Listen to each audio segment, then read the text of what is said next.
Hello, you wonderful people, and welcome to another episode of Not Too Comic Book. This being a show where we talk about TV shows that are adaptations of comic books. For today's episode, I'm going to talk about the latest episode of Black Lightning. A lot of really interesting things went down in this episode, so let's break it down. This is the penultimate episode. So, first and foremost, let's start off with Tobias really quickly.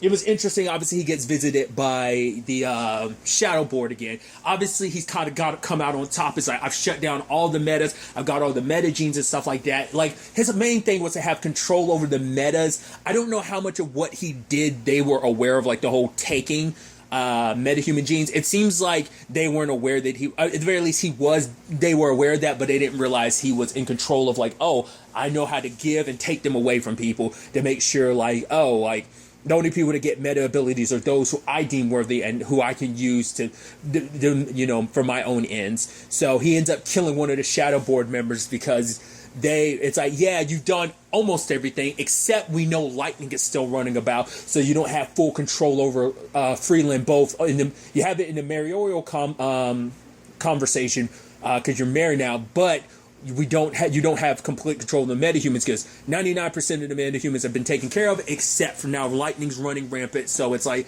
no, we're not. You've lost your seat on the board, and he proceeds to kill home dude, and it's like, I'm the one that gets to determine things, so now you guys bow down to me. All hail the king. Ivan Love Red being like, hey, so what do you want to do next, your majesty, or something like that. He's like, don't be cheeky or something like of that nature. He was like, yeah, don't be like sarcastic, Red. And so for him, it's like he's beat around the bush a lot when it comes to Jeff. All he's been doing is making Jeff suffer, but now it's like it's time to end that. Jefferson Pierce has to die. So there's that element to it. Another aspect to this episode I thought was kind of interesting was Lopez. Obviously, she brings Shakura in and it's like, all right, I want you to dish these out to the task force. And obviously, Shakura's like, yeah, are we really kind of going about this the right way? Because handling things like this, like for her, it's like, this is how we finally defeat the metahuman scourge and how we protect this town. But Shakur kind of lets us in on why Lopez has such an anti-meta agenda. And it's, once again, it's interesting. It's very much like Kramer from The Flash, where it's like obviously a personal tragedy. In her case, her husband became a meta. His activated abilities, he went and killed her brothers. It's like your husband was a good man until his meta abilities corrupted his mind. So it's like, are you really going to subject the officers that are under your command to that? Because she's seen what it could do to her husband was a good man, and it's like, so that's why she looks at all metas like that, because she's just assuming like all these metas are just power hungry people that could just as easily swerve to the other side and kind of, be evil, essentially. So, but it was like, because at first I was like, are we supposed to know who her husband is? I think this is the first season that character of, Lopez, obviously her being chief and everything, but I think this is the first time she popped up. So do let me know in the comments down below. I don't feel like I remember her popping up any other season, not unless there's some, like, not unless they're referencing a character from some other season, or maybe there's something that happened in between season 3 and 4. Maybe this happened just in general, like maybe we're not supposed to have seen it, but kind of just giving you insight on why she's obsessed as she is. Once again, you can understand why she feels that way. The sad thing is she's just lumping every metahuman, like, just, which is sad, not only because for her, it's like the reason why she's fighting so hard is because if she doesn't do a good job, it's like, I'm the first woman who's held this position, I will be the last. So it's like, it's self-preserving your own job. So it's kind of in your own self-interest, but it's also in her own mind. It's like, I'm doing good for Freeland because Freeland's had to deal with the scourge of metahumans. I'm not the only one that's suffered. So many have suffered because of metahumans. So it just added more fuel to her fire. Other elements to this is Jeff and Lynn respectively trying to figure things out. Jeff is trying to find a way to stop Tobias. It's like, obviously the way Tobias has handled things up until now, he's been able to do what he's able to do to destroy their family, get Lynn arrested, get him, his name thrown through the mud, is because he knows who they are. So that's why he's coming after them as the Pierces, because he knows that, his family are metas and they've been in his, a thorn in his side for so long. So the plan is, if they can, like, basically take a shock to Tobias's system, they'd be able to wipe his memory, and then this would at least ease up. Like, his coming after them is like what makes him so dangerous, because he knows who they are. Once again, just the complicated power that a villain can have over you, knowing, because not only do they can not only attack you as a superhero, they can attack you on a personal level, like he has. He's basically destroyed their reputation and everything. But Jeff doesn't have its powers. But Gambi, using the stuff that's kind of been underground, that's kind of charging the emitter and the weapons, the DGs that they're using against metas, all of that, like using a piece of that, he's able to kind of compensate and kind of create kind of replicating Jeff's power in that regard. Because we end up finding out why all of that's under Freeland. Apparently, when Gravedigger used lightning to short out that shield around Freeland, it ended up that power surge basically created that. I forgot what the exact word Lynn used, but basically it modified everything underground, hence why. And the moment Monta Vista found out about it, they jumped right in and took advantage of the situation. So kind of filling in some gaps in that regard. So I was like, okay, because I was wondering, had it always been there? But it's like, no, it came about because of that particular thing. It kind of ignited everything. Once again, parallels you can draw, because apparently that's the argument, maybe that... Well, it's not the same thing, because apparently the the ex-kryptonite was already kind of there in Smallville. Jordan's power just kind of activated it when he, his heat vision ignited that yellow phosphorus, which was from the kryptonite, I think. It was kind of something that's in similar vein, so I thought that was just kind of, once again, the parallels you can draw, I thought was kind of interesting. So, but Lynn and Gambi are working to try and track down the emitter, but now they're coming at it from a perspective, we're trying to track it by this particular material, but it's because there's so much in Freeland, we're not going to be able to track it that way. But what if we specifically tune it so that it basically tracks Val's power, because Val's power ended up being the signature of all of this. So if they can pinpoint the meta gene that is at the center of all of this, then that will let them find the emitter. So Gambi introduces Lynn to Lauren, and they're working together, and it's the two important women in his life, well, to be fair, Jennifer and Grace and Anissa are as well, but these are the two head powerful women in his life, and it's obviously a longtime friend and a woman that he's had feelings for that's kind of circled back in his life now.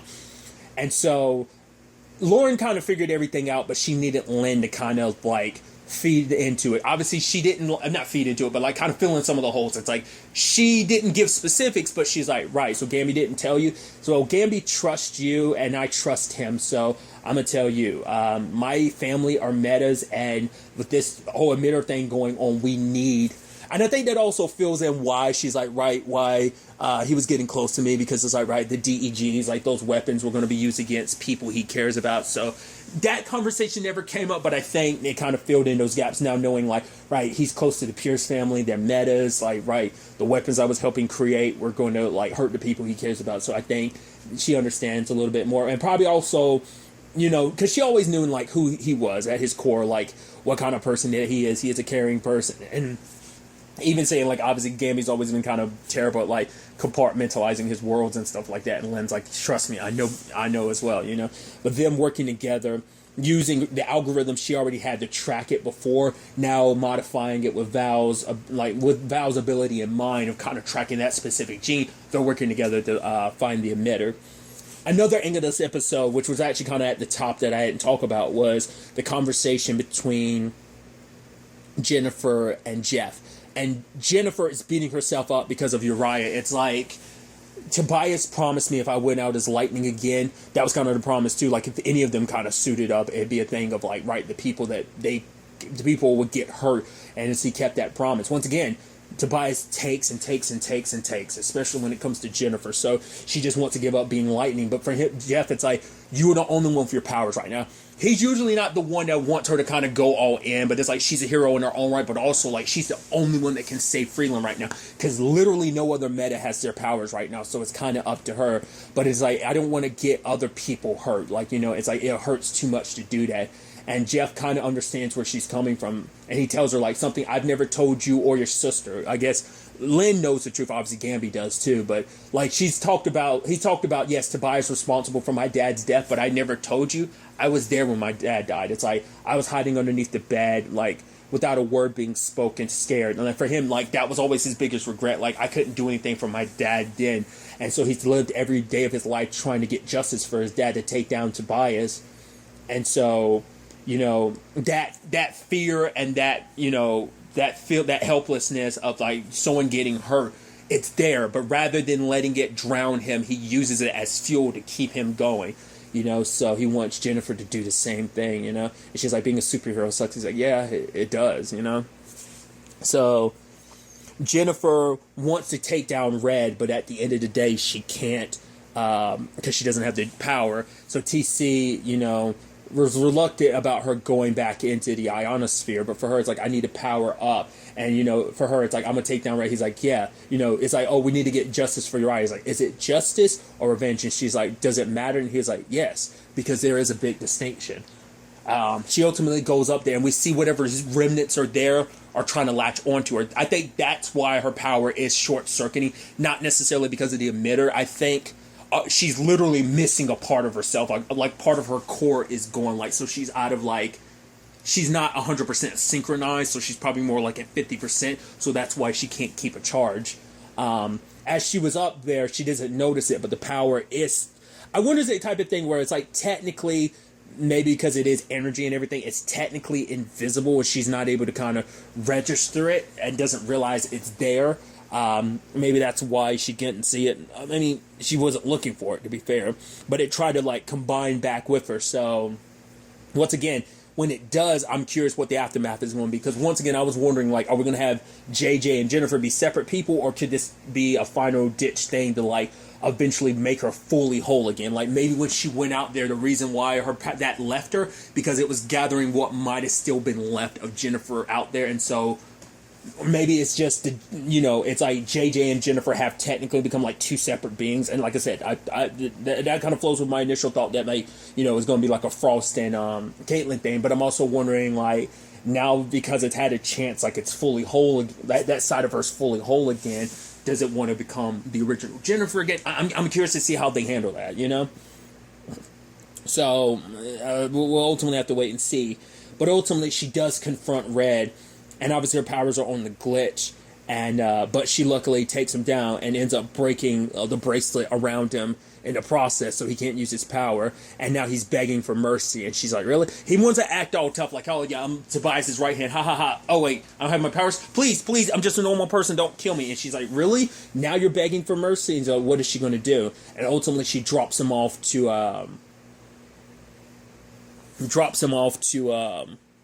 Lopez, and says hey, this is the guy that killed Uriah. I guess they don't have the evidence necessarily to prove that he was the one that killed the mayor. It's just conjecture at this point in time, so they can't necessarily tie him to that, because obviously she wanted to blame lightning for what happened to the mayor, but so obviously for her it's I'm gonna hunt you down, and basically it was you almost oh, you disgusting metahumans, I'm gonna hunt you down, essentially. I'm paraphrasing, but that was basically the point. And she's like, this is going live, so what are you gonna do, Chief Lopez? Are you going to be the hero or the villain? Because I already know who I am, and takes off. Obviously, she goes in there. Some of the people in the office, I've seen, I guess, because of the live feed and everything, everyone in the office has seen it. In particular, there's some people kind of gather around laughing about it. Lopez sees it, and it sets her off to the point she injects herself with, the meta boosters, which is, for one, terrible idea, because, for one, the whole conversation was right, your men are going to be in a better mental state. It's you taking that while you're in a very not good emotional state, who knows what it would have done. You just naturally on your own, but you think of yourself as a hero, and you might have just turned yourself into a villain, because now you're going to be, because you made it clear, because the rest of the city ain't going to be on your side, being whoa, they want to paint things a certain way, but yo, she brought you a killer, and you talk about hunting her down. It's not a good look for the FCPD. I was trying to remember the initials for, I was thinking Freeland City Police Department. Regardless, It doesn't look good for them, the reception, and obviously it's like, right. That's why I was also bringing it up like earlier about her husband and everything. That might be kind of coming full circle in that regard. She's so driven by her need for revenge and just being like upset because now it's just like everything she's built up, like a damn disgusting metahuman, like put me on blast like that, is ruining my reputation and jeopardizing my job. All I'm trying to do is do good by this city, and like now I'm being laughed at and treated like a joke. Nah, screw that. I'm the good guy here. She's the vigilante. And so that need to go that far, you know, where Jennifer Wood didn't cross that line, now Chief Lopez might kind of find herself on the other side of things. Once again,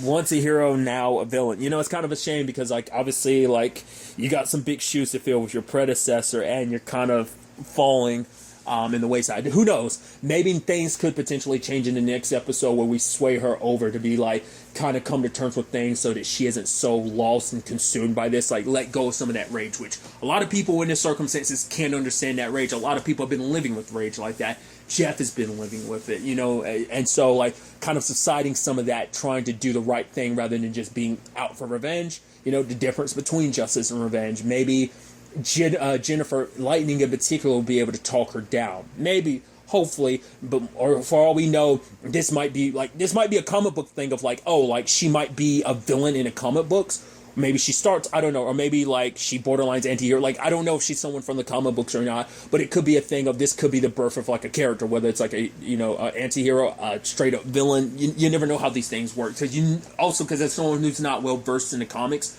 I don't know like how, you never know what's something based on the actual comics and what's just something they're just doing for the TV show. So that type of conversation. I'll actually look it up later to find out, you know, whether like she is a character from the comic books or not. And if so, you know, I'll leave something in the comments after this ends up going up if I discover anything. So there's that side of thing.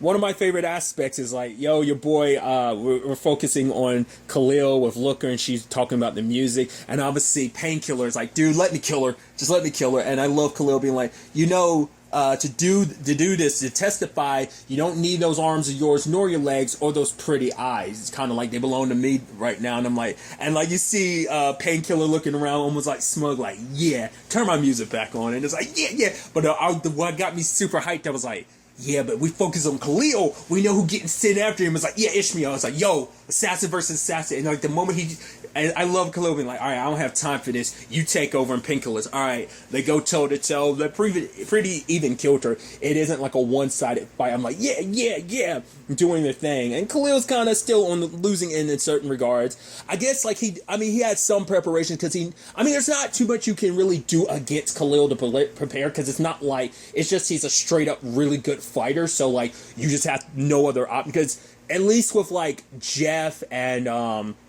because obviously at the time he wasn't prepared for Grace, but he was prepared for Anissa because there was enough data. So like he had preparations for them. It's like, well, all he has to do is avoid Khalil touching him directly. So he's like, I can avoid your poison, so I don't have to worry about it. So, but other than that, it's just mano a mano, skill to skill. And I love at the end of it, like Khalil catches a blade and is bleeding, and he was like, oh, too bad you couldn't touch me, you're poisoned. He was like, I never had to touch you. Look at your hilt. I'm being stupid because I'm sure like there's only one way, but I interpreted that two ways. Initially, I was like, oh, did he excrete the poison and kind of like lather the handle with it? I don't think it works like that because it is more like a direct touch. But I would assume like it comes through his pores or something like that.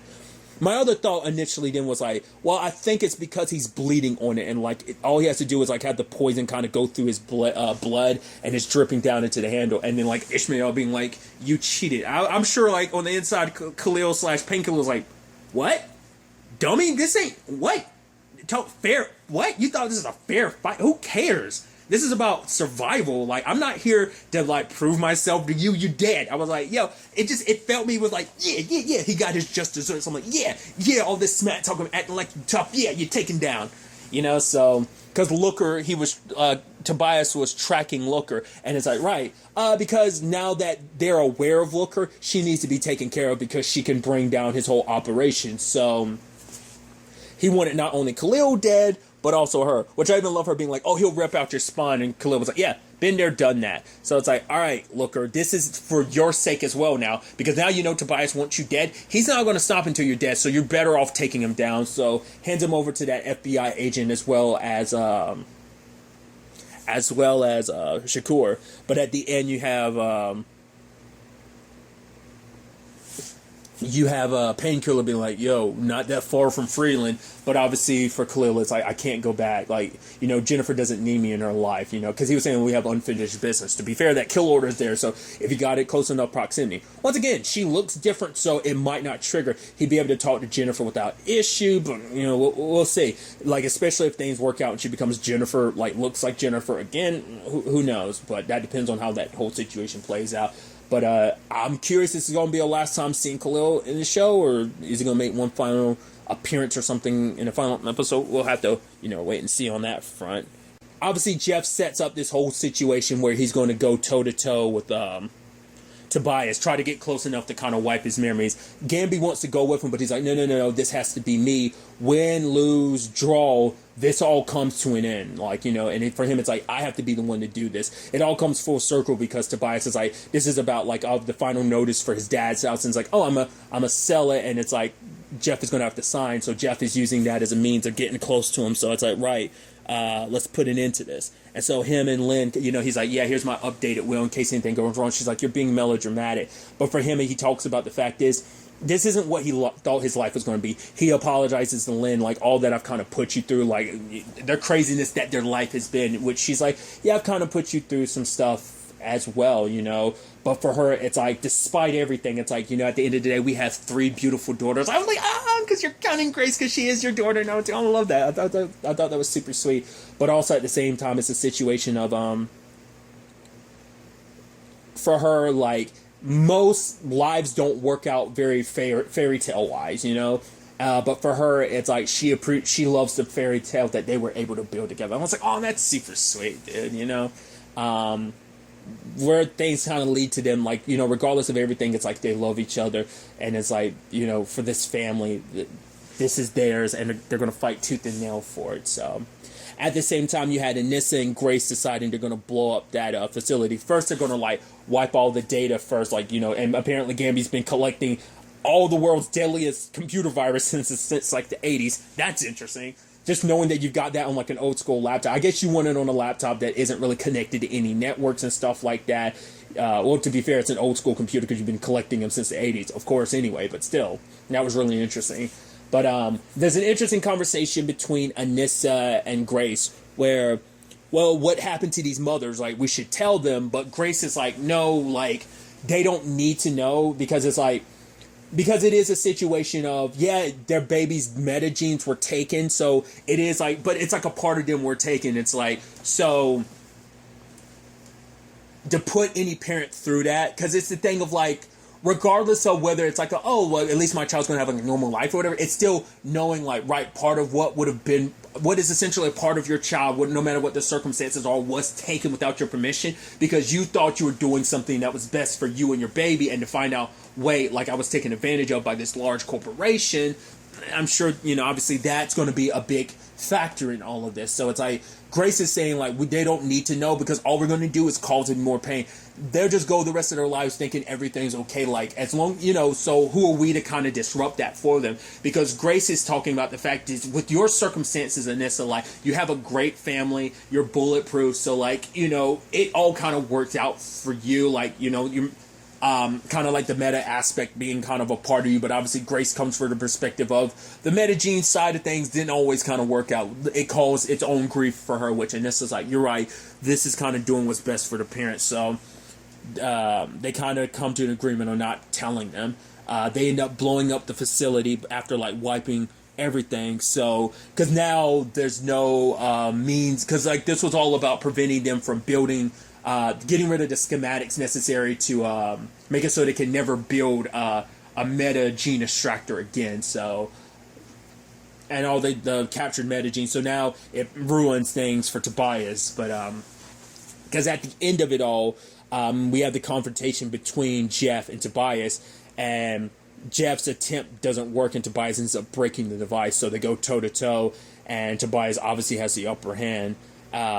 because he was like, oh, look at you. I thought you were standing here toothless, but I guess you got some more spark and bite into you. And he talks about, I'm going to tell you something you didn't know, Jeff. I killed your dad right here. And he was like, I know. I was here on the remote. He's like, oh. And you basically spend the rest of your life trying to crawl from underneath that bed. He's like, don't you realize it, Jeff? I'm what made you. You know, it's like, but I think that's going to be the thing, too, of like, yes, you did, but I made my life what it is. Don't try and take credit for like me, because basically Jeff's been searching for justice his entire life. So it's like, if it wasn't for me, you wouldn't be the person that you are. So, but I think that's obviously where things are going to come to a head next episode. I think really, hopefully, you know, with the hero rising and taking down the bad guy once and for all, it's going to be a thing of, I'm going to get justice once and for all. You won't hurt anyone else again. But sadly, on this particular episode, penultimate episode, Jeff's on the losing end. And Tobias is promising to kill him just like his dad, and ends up showing Jennifer a picture of her dad saying he's dead, which I caught a glimpse of the preview, kind of a little spoilerish. It's not. I was initially thinking like maybe they can jump, like Jeff might be dead, but then she can, like, using her powers, being the only one who has him, she can jump start him or something like that. I thought maybe that'd be the case, but I think it's just like, nah, I want you to be alive, because despite saying I should kill you, I'm gonna make you suffer because your family continues to interfere again and again. Probably gonna find out about all those metagenes being exploded. So that sets back his entire plans, kind of screws him over in that regard. And it's like, all right, you don't have any powers? This is the perfect time for me to wipe you out. He's probably going to try and turn the city against them, you know, put them on blast in that regard. One thing I was curious about the Lala angle, there's also the Destiny angle, because Destiny's still out there. She got betrayed by Ishmael, which, once again, he kind of got his dues. But I'm sure she's going to be gunning for Tobias. That's someone he's going to have to be looking out for, because she might be waiting for her opportunity. I'm also curious about the Lala thing. Obviously, he's been in like the cement ever since Ishmael put him there. Also, that's where Tobias has got him in this, you know, as a, you know, statue, you know, into place. So I'm like curious if there's going to be anything with that. Yeah, like, I think the point is, like, while Jeff is kind of left buried, like I said, kind of, he wants him to kind of suffer as he's stuck on the ground while I'm burning your entire life to the ground, knowing you can't do anything about it, and you're going to eventually suffocate and die in there because your family's not going to know where you are, I think, is where that's heading. Potentially, like I said, I caught glimpses of the preview. I try not to, but it's like, I was curious, so it's definitely going to be interesting. Once again, penultimate episode. Next week's episode is the series finale. It feels weird. Like I said, a couple weeks back, I figured out there was only 13 episodes just because of based on how many were on IMDb. Like, sometimes that still gets adjusted, but I think that's usually a pretty good indicator early on. But I was kind of surprised by that. I was like, oh, I mean, to be fair, like, the show started with 13. Season 2 and 3 were, like, different numbers, if I remember correctly. I don't remember how long season 3 was. I know season 1 was that, but I think season 2 and 3 were definitely longer. But, yeah, I'm really interested to see how this all plays out. You hope for the best, but it's still the matter of you're not. Oh, there's obviously they're going to end it on a high note, but also the thing is like how we get there, where a lot of these other storylines, like where certain elements are going to play. Like I said, you have Chief Lopez, what role she's going to play in this. Like I said, Lala. What's going to happen at the end. Like, obviously, there's a conversation of, hey, there's a metahuman cure. Like, we know how Grace feels about this. You know, Anissa, Jennifer, what's going on with that energy thing, her circumstances, Gamby and Lauren. Like, there's a lot of threads. Curious to see how they shake up. Like I said, is Khalil going to make a final appearance?